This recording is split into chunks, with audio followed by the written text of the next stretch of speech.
Welcome to solverfy.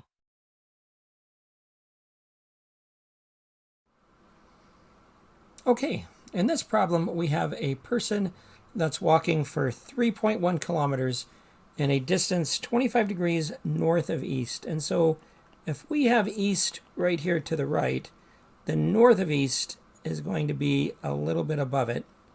And we're told that that is 25 degrees and that this is 3.10 kilometers. And the question is asking is if the person had to walk directly west and directly east and directly north to get there, how far would they have to walk?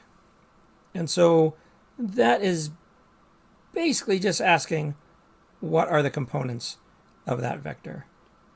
And the x component for that vector is just going to be 3.1 times the cosine, because it's the adjacent side, times 25 degrees, and y is going to be 3.1 times the sine of 25 degrees.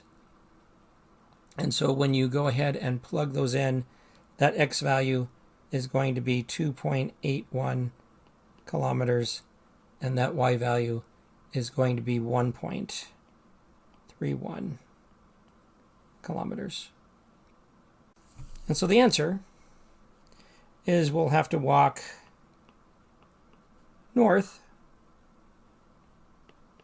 which in this case is the y direction, 1.31 kilometers, and then you'll have to walk east,